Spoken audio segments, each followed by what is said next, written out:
यही तन कर फल विषय न भाई। ये जो हमको शरीर मिला है ना, केवल विषयों को भोगने के लिए नहीं मिला है। स्वर्गहूं स्वल्प अंत सुखदाई। हम नाना प्रकार के यज्ञ करने के बाद में अगर स्वर्ग में भी चले जाएंगे तो वहां के जो सुख हैं वो कब तक हैं? बोले क्षण मात्र के हैं। वो तब तक हैं केवल वहां के सुख, जब तक हमारे जो पुण्य हैं, जब तक हमारे पुण्य हैं। और जब हमारे पुण्य खत्म हो जाएंगे फिर धक्का मार के फिर हमें वहां से गिरा दिया जाएगा, फिर गिरा दिया जाएगा वहां से हम। ते ते ते तम भुंक्ता स्वर्ग लोकम विशालम क्षीणे पुण्य मृत्यु लोके विशंति। जब तक हम उन भोगों का पालन करेंगे, कब तक भोगेंगे उन भोगों को? जब तक हमारे पुण्य ठीक ठाक हैं हमारे पास। जितना हम पुण्य करेंगे उतना हमको मिल जाएगा। उसके बाद में क्षीणे पुण्य मृत्यु लोकम विशंति, फिर दोबारा हमको मृत्यु लोक में भेज दिया जाएगा। तो कहा कि अब भैया कोई ऐसा साधन बताओ कि जिससे हमें मृत्यु लोक में दोबारा ना आना पड़े। माता कहती हैं भगवान कपिल से कि भगवान मुझे कोई ऐसा उपाय बताइए आप जिससे मुझे पुनः इस मृत्यु लोक में ना आना पड़े। बोले मैया बस एक ही है वो उपाय। बोले क्या? कि कृष्ण प्राप्ति करम शाश्वत साधनम तद्यतादुना। एक ही है केवल साधन, कृष्ण की भक्ति। और प्यारे, कृष्ण की भक्ति हम कब कर पाते हैं? जब हमारे अंदर प्यास हो, ललक हो, उसको जानने की इच्छा हमारे अंदर हो। जब तक हमारे अंदर इच्छा नहीं है ना, तब तक हम कहीं कथा में, कहीं कीर्तन में नहीं जा सकते हैं। हमको मनुष्य शरीर तो मिल गया, पर लेकिन हम इससे मुक्त होना नहीं चाहते, संसार से मुक्त होना नहीं चाहते, क्योंकि हमारे अंदर प्यास ही नहीं है। मुमुक्षुत्वम।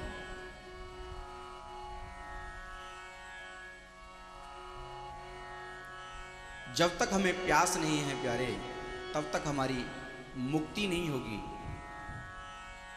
हम मुक्त होना चाहते हैं तो पहले हमें अपने हृदय में पिपासा जागृत करनी पड़ेगी।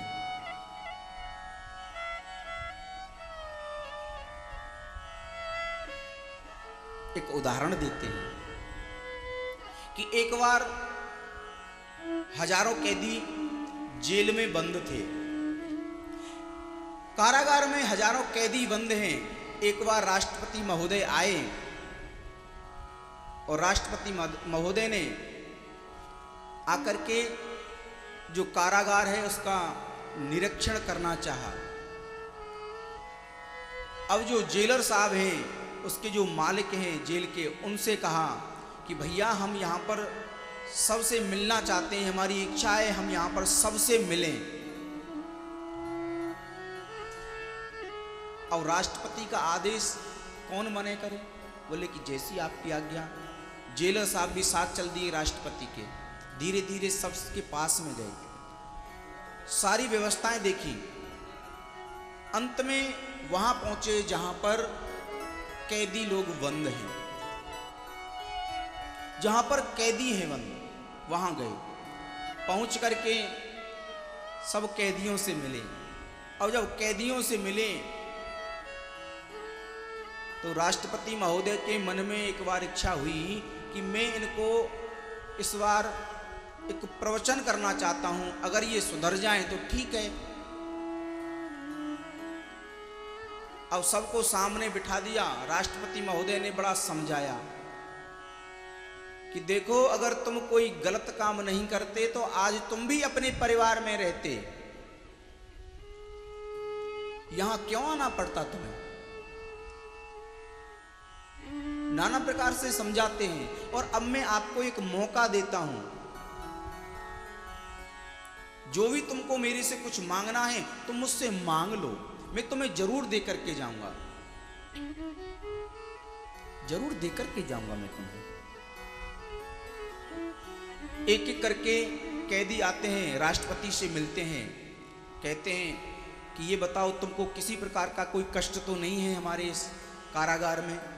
बोले कि नहीं महाराज, बहुत अच्छे हैं साहब, बाबूजी बहुत अच्छे हैं, कोई तकलीफ नहीं होती, पर लेकिन एक छोटा सा निवेदन करना चाहता हूं मैं। बोले क्या है? बोले कि मुझे जो भूख लगती है वो 8 रोटी की है, पर लेकिन यहाँ पर मुझे 4 रोटी दी जाती हैं। इनसे कहकर के आप बोल दो ना, मुझे प्रतिदिन ये 8 रोटी दे दिया करें। अब पहले ही कह चुके थे कि जो मांगना है मांग लो, मैं दे दूंगा। बोले ठीक है, तुमको कल से 8 रोटी मिलेंगी। दूसरे से पूछा, बोले कि महाराज मुझे ठंडे पानी की आदत है। बोले ठीक है, तुम्हारे लिए ठंडे पानी की व्यवस्था हो जाएगी। कोई कुछ मांगता है, कोई कुछ मांगता है, सबने कुछ ना कुछ मांगा। अंत में एक कैदी से मिले राष्ट्रपति महोदय। राष्ट्रपति महोदय जब अंत में उस कैदी से मिले तो कैदी आकर के हाथ जोड़ करके राष्ट्रपति महोदय के सामने खड़े हो गए और कैदी ने कहा, राष्ट्रपति महोदय, मैं आपसे एक निवेदन करना चाहता हूं। मुझे ना तो रोटी चाहिए, ना पानी चाहिए, ना कंबल चाहिए, मुझे यहाँ कुछ नहीं चाहिए। बस मैं आपसे एक निवेदन करना चाहता हूँ, मुझे एक बार आप मौका दे दीजिए। मैं पुनः यहाँ से निकलने के बाद में कोई ऐसा गलत काम नहीं करूँगा जिससे मुझे पुनः यहाँ पर कारागार में आना पड़े।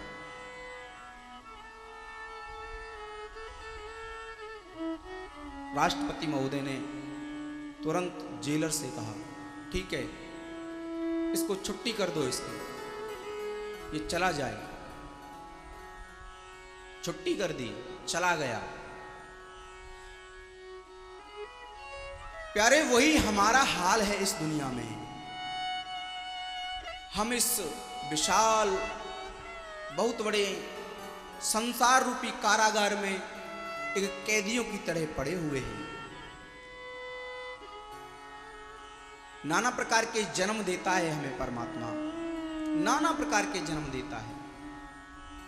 24 लाख योनियों में हमें जाना पड़ता है, पर लेकिन एक मौका उसने हमको दिया है। आज मनुष्य तन दिया है, ये साधन दिया है उसने, और हम उससे वादा भी करके आए हैं गर्भ में कि प्रभु मैं जाकर के तेरी ऐसी भक्ति करूंगा, ऐसी अटूट भक्ति करूंगा कि फिर मैं कभी इस दुनिया में नहीं आऊंगा, मैं फिर इस गर्भ में कभी नहीं आऊंगा।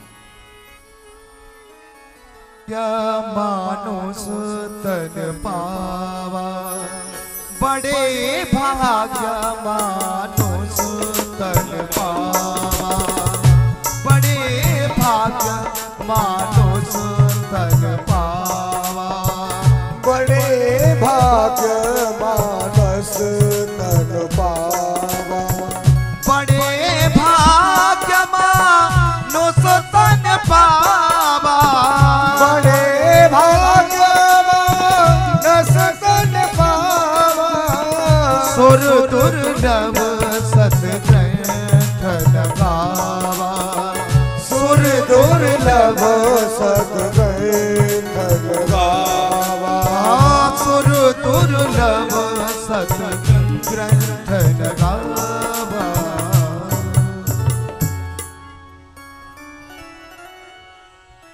बड़े भाग्य से हमको ये मनुष्य देह मिला है, और उस परमात्मा ने हमको छुट्टी भी कर दी है कि तू मांग ले, मैं तुझे दे दूंगा। और आज हम इस कारागार में आकर के उससे ये नहीं मांगते कि प्रभु मुझे तू यहां से मुक्त कर दे, संसार से मुक्त कर दे। जब भी मंदिर जाते हैं तो बस मांगते हैं, मुझे दे दो परमात्मा, मेरे बेटे की नौकरी लग जाए, मैं इस बार टेस्ट में पास हो जाऊं। बस ये सब संसार की वस्तुएं मांगते हैं, संसार की वस्तुएं नहीं मांगनी चाहिए प्यारे। और तीसरी बात कही, महापुरुष संशय। ठीक है, हमको मनुष्य तन भी मिल गया, हमने परमात्मा से मांग लिया कि प्रभु मैं इस दुनिया से फिर पुनः इस दुनिया में कभी ना हूं, ये भी हमने परमात्मा से मांग लिया। पर लेकिन ये सब हमको कौन सिखाएगा कि कैसे हमें तरना है? बोले कि सदगुरुओं के पास चले जाओ, उन गुरुओं के पास चले जाओ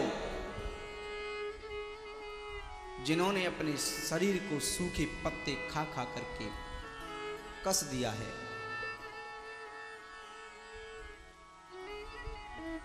जो धर्म पर हर समय आरूढ़ रहते हैं, हर समय धर्म ही जिनकी कर्म बन चुका है, बिना धर्म के वो रह नहीं सकते। जब धर्म बढ़ता है तो सब कुछ धीरे धीरे बढ़ने लगता है, और जब धर्म घटता है तो सब कुछ धीरे धीरे घटने लगता है। कि धर्म बढ़े तो धन बढ़े, धन बढ़ मन बढ़ जाए, मन बढ़े महिमा बढ़े, और बढ़त बढ़त बढ़ जाए। अगर किसी को ऊंचा बढ़ना है तो वो धर्म बढ़ाओ, धर्म करो, जितना हो सके उतना धर्म करो। ज्यादा से ज्यादा हमें जीवन में धर्म करना चाहिए। जितना हम धर्म करेंगे, जितना हम कर्म करेंगे, उतना ही हमारी जो कीर्ति है वो बढ़ती चली जाएगी। अरे देख लो, ध्रुव जी ने क्या किया था? केवल धर्म किया, केवल उन्होंने उस प्रभु को पाने की जिनके मन में प्रबल इच्छा जागृत हो गई। आज भी हम उनकी कीर्ति को गाते हैं, आज भी हम प्रहलाद जी की कीर्ति को गाते रहते हैं। क्यों? क्योंकि उन्होंने धर्म को किया, धर्म को उन्होंने बढ़ावा दिया। पर लेकिन आज हम सोचते हैं, आज एक बड़ी वेदना है हमारी समाज में, मन ही मन सोचते हैं, अगर कोई अकेले में बैठता है तो वो सोचता है कि मैं क्या करूं। अरे भाई, तू कीर्तन सुन, कीर्तन गा, अच्छा अच्छा बोल। और धर्म क्या है? बस यही धर्म है कि दूसरे को कभी तू कोई तकलीफ मत दे, यही धर्म है। अच्छा अच्छा सुन।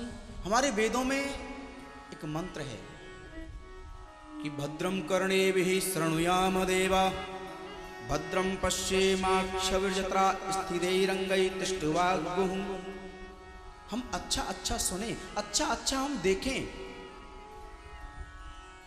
अच्छा अच्छा हम देखें।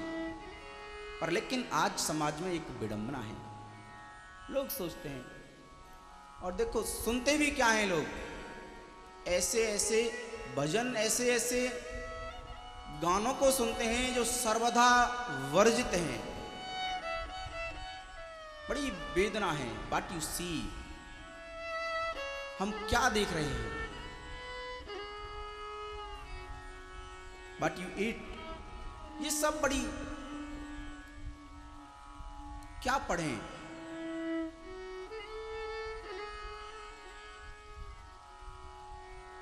और तो और खाने पीने की वस्तुएं भी प्यारे आजकल इतनी बिगड़ गई हैं। व्हाट यू ड्रिंक,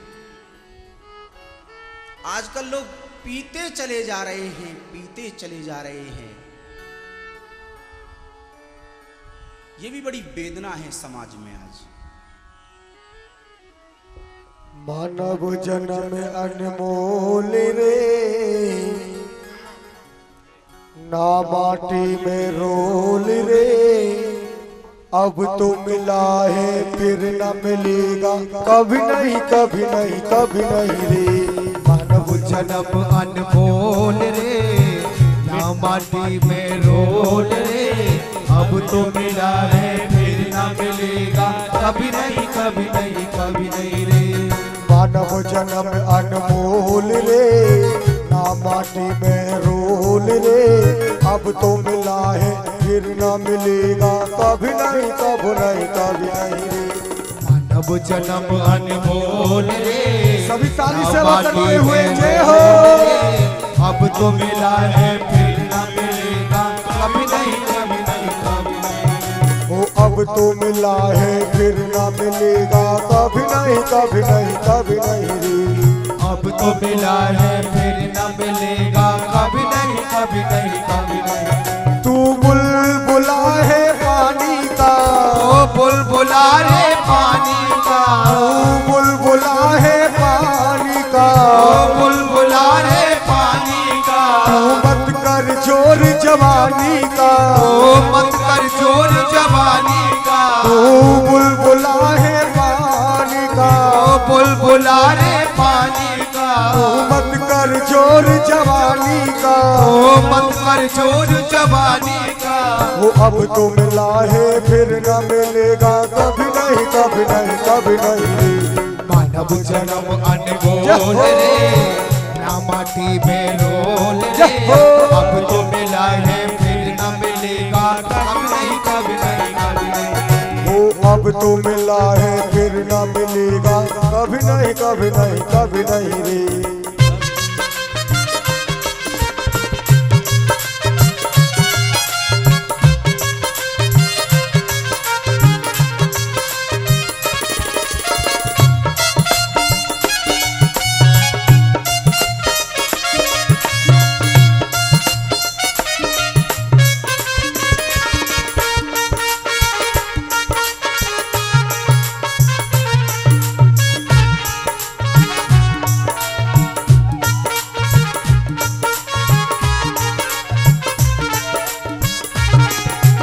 अब तो मिला है फिर न मिलेगा, कभी नहीं कभी नहीं कभी नहीं रे।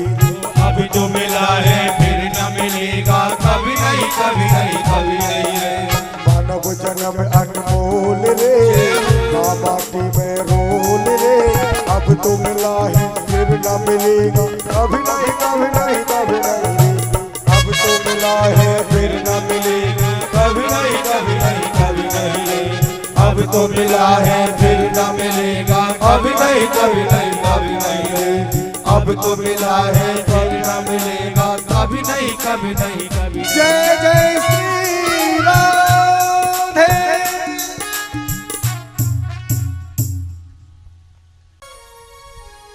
हमें ये मनुष्य तन जो मिला है वो प्रभु की भक्ति करने के लिए मिला है प्यारे। अगर हम इसको छोड़कर के अन्यत्र कहीं जाते हैं तो फिर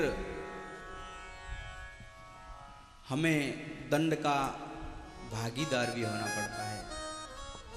जैसे कि हमारे ऊपर कोई जिम्मेदारी दी, जिस समय बालक गुरुकुल में पढ़ता है,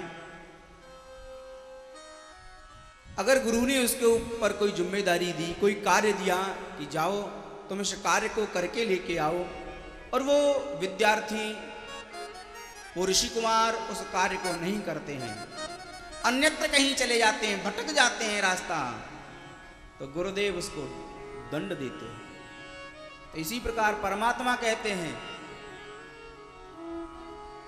कि रे जीव, मैंने तुझको इस संसार में मनुष्य का शरीर देकर के केवल व्यर्थ में सोने, खाने और खेलकूद के लिए नहीं दिया है। मैंने तुझे ये उत्तम देह, ये उत्तम शरीर भक्ति करने के लिए दिया है।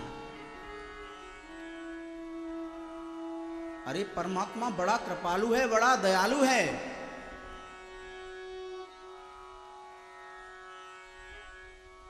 अगर हमें जीवन में सबसे ज्यादा हम महत्वपूर्ण समझते हैं किसी को, तो वो क्या है?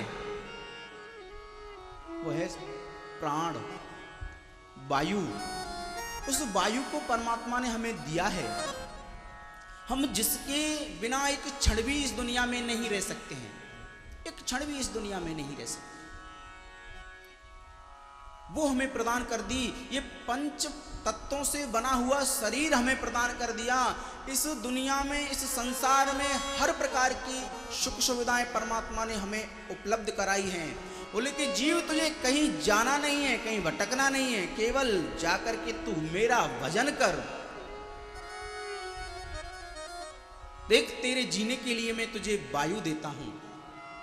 तुझे जब भी प्यास लगे तो सुंदर सुंदर ये झरने हैं, सुंदर सुंदर नदियां हैं, इनका तू पान करना, इनके जल को तू पीना। परमात्मा कहते हैं कि मैंने इस उपवन को सजाया है, इसमें ये सुंदर सुंदर वृक्ष हैं, इनमें जो फल आएंगे उनको तू पाना और मेरा भजन करते रहना। और लेकिन बड़ी विडंबना है इस देश की, हम लोग इन सब चीजों से भटक चुके हैं, सब चीजों से भटक गए हैं। जो परमात्मा ने हमारे लिए खाने की जो वस्तु बनाई है उनको छोड़ दिया हमने। हम अपने जीविका, अपना शरीर पुष्ट करने के लिए, अपनी जीव के स्वाद के लिए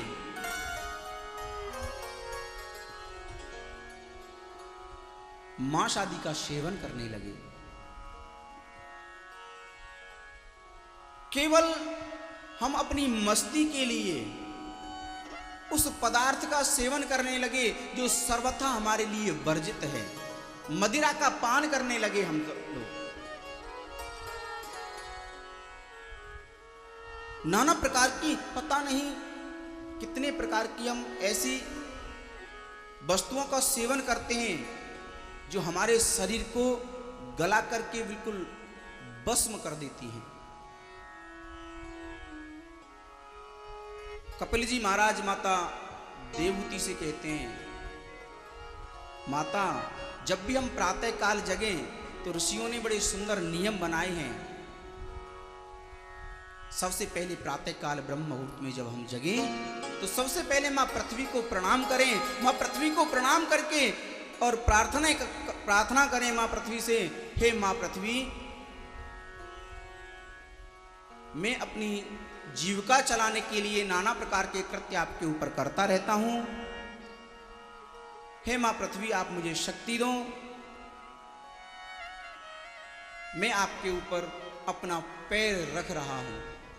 समुद्र वसने देवी पर्वत स्थल मंडले विष्णु पत्नी नमस्तुभ्यम पाद स्पर्श क्षमस्व में। फिर पुनः हम अपनी हाथों की रेखाओं को देखें।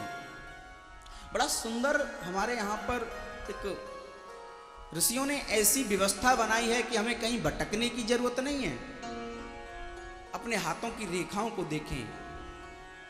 प्रातः काल उठते ही तीनों देवों के हमें अपने हाथों में ही दर्शन हो जाया करते हैं कि कराग्रे वस्ते लक्ष्मी, कर मध्य तु सरस्वती और कर मूले तु गोविंदा, प्रभाते कर दर्शनम। सबसे ज्यादा हमें अपने जीवन में लक्ष्मी की आवश्यकता होती है। बोले लक्ष्मी हमारे जीवन में कब आएगी? कि जब हम अपने इन दोनों हाथों से कोई कार्य करेंगे। कराग्रे वस्ते लक्ष्मी, करके आगे वाले भाग में लक्ष्मी का हमेशा निवास है। कर मध्य तु सरस्वती, और दूसरे नंबर पर हमको जरूरत होती है ज्ञान की, और ज्ञान को देने वाली कौन है? मां सरस्वती हैं। तो हमारा जो मध्य भाग है हाथ का, उसमें सरस्वती का निवास है। अब ज्ञान भी है और पैसा भी है, तो फिर हर चीज, हर सुविधा हमें उपलब्ध हो जाएगी। अब क्या करना चाहिए हमें? बोले कि तो अब तो गोविंद को ही भजना चाहिए। तो जो मूल है वो गोविंद का, वहां पर हमें दर्शन होता है। प्रेम से बोलो राधे राधे। वहां पर हमें गोविंद का दर्शन होता है। पर लेकिन सब कुछ सिस्टम बिगाड़ के रख दिया आज मेरे भाई बहनों ने, बिल्कुल विपरीत हो गए हम इससे, बिल्कुल विपरीत चले गए। कहां हमें प्रातःकाल तीनों देवों के दर्शन करने चाहिए, वहीं पर बिगाड़ दिया है कि कराग्रे वसते वीड़ी कर मध्ये तु तमालिका एते सर्वेषु पापात्मा प्रवाते कपदर्शनम।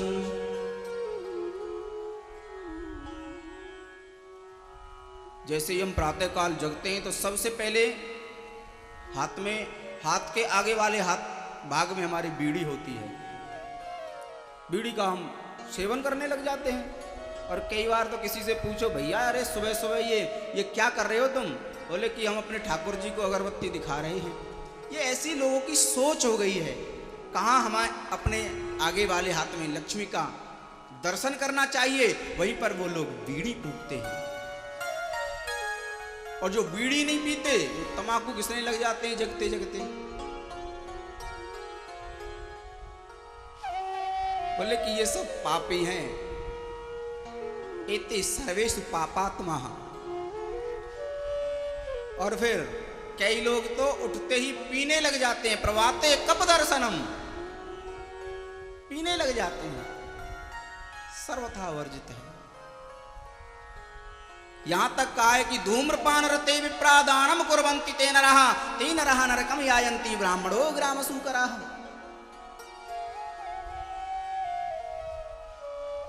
धूम्रपान से हमें सदा दूर रहना चाहिए, क्योंकि हमारे जीवन को बिल्कुल खत्म कर देता है। धूम्रपान रते विप्रा, पद्म पुराण का ये श्लोक है।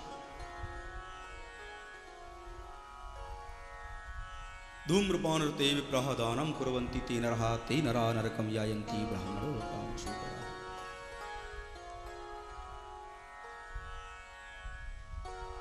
ये सब ज्ञान हमें कहां से प्राप्त होता है? जब हम संतों के चरणों में जाकर के बैठ जाते हैं। प्रेम से बोलो राधे राधे।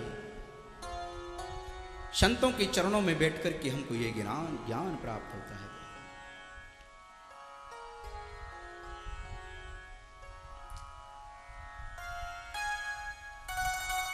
माता देवहूति को आज नाना प्रकार के उपदेश करते हैं कपिल महाराज। अनेक प्रकार के प्रश्न पूछे। माता ने बड़ी सुंदर ढंग से कपिल जी ने माता को समझाया।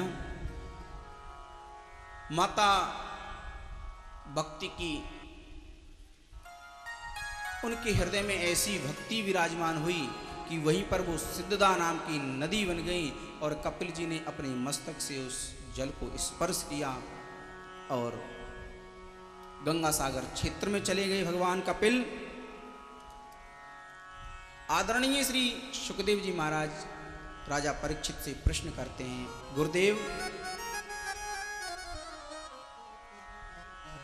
मैं आपसे सुनना चाहता हूं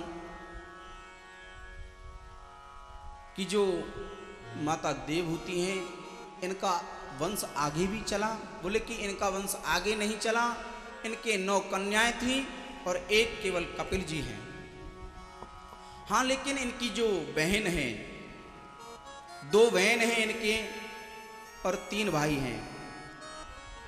एक तो माता देवहूति हैं ही, दूसरी आकृति और प्रसूति हैं। इनके 2 भाई हैं, प्रियव्रत और उत्तानपाद। प्रसूति नाम की जो बहन है वो दक्ष प्रजापति के साथ ब्याही। उनके एक कन्या हुई और वो जो कन्या है वो इतनी भाग्यवती है, इतनी पुण्यवती है कि उनका विवाह भगवान शंकर के साथ ही है।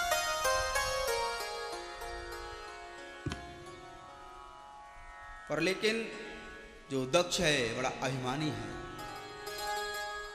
क्यों? दक्ष का मतलब होता है जो हर कार्य में कुशल हो, जो हर कार्य कुशलता से कर सके, उसे हम दक्ष बोलते हैं। विद्वान है दक्ष, हर वस्तु से साधन संपन्न है दक्ष। तो अभिमान आ गया दक्ष को।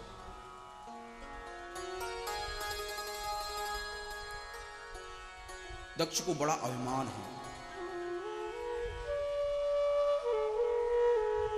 बड़ा अभिमान है दक्ष को।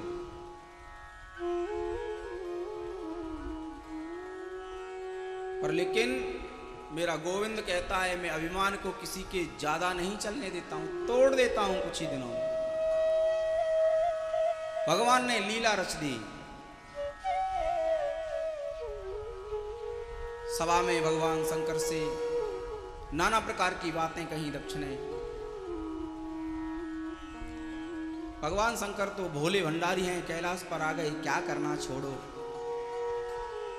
कोई चिंता ही नहीं, उनसे कोई भला कहो सीधा कहो, कुछ भी कहते रहो, वो तो बड़े सीधे साधे हैं बेचारे। एक बार जब राजा दक्ष ने अपने कनखल में यज्ञ किया और उस यज्ञ में सभी देवी सभी देवताओं को निमंत्रण दिया। जब सभी देवी देवता को निमंत्रण दिया तो भगवान शंकर जो है उनकी तो वैसे ही खटपट हो गई थी उनसे, तो उनको कोई निमंत्रण नहीं। बोले कि मैं शंकर को इस यज्ञ में नहीं बुलाऊंगा, शंकर को मैं यज्ञ में नहीं बुलाऊंगा,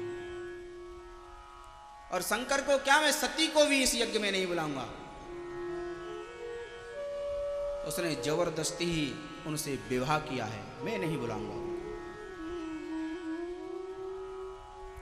अब जो देवता हैं उन्होंने मन ही मन सोचा कि क्यों ना हम कैलाश